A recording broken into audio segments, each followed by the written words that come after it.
Warning, this video contains spoilers for Black Widow.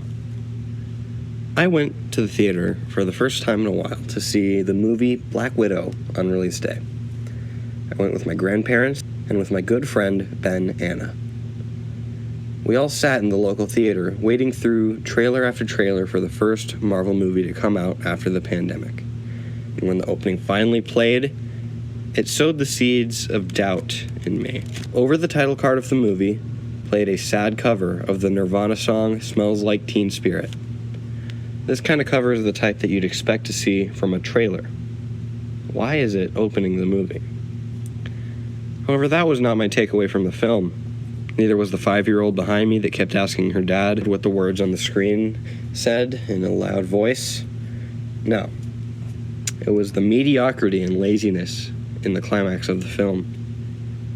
Throughout the movie, they used a strange technique in telling backstory.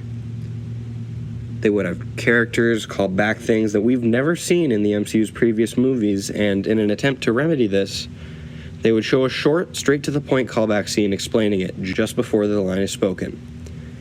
This feels cheap and lazy, especially when they use it to make the climax borderline ex machina.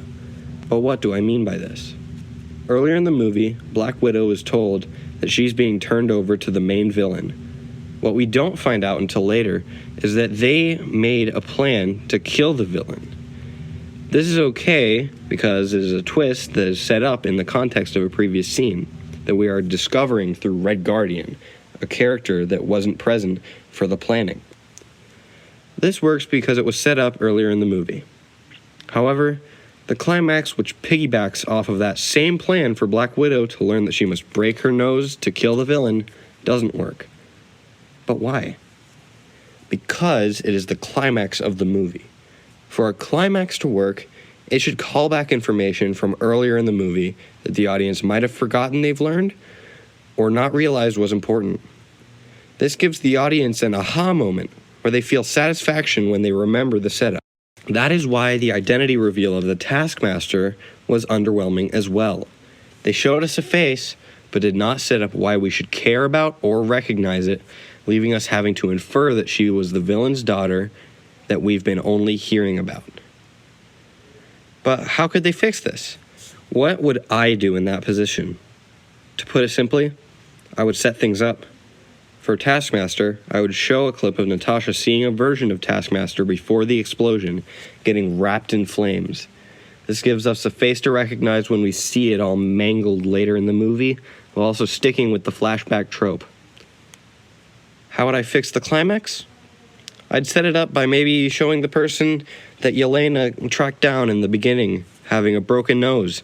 Maybe showing them kick the bad guy to the ground before being tracked down would give the audience the aha moment that we didn't get in the original. In the conclusion, we could explain how Natasha knows the nose thing by thanking Melina for telling her.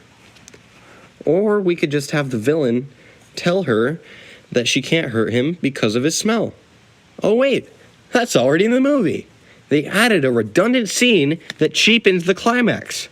All that it really needed was more background on the line that she says for it to be satisfying.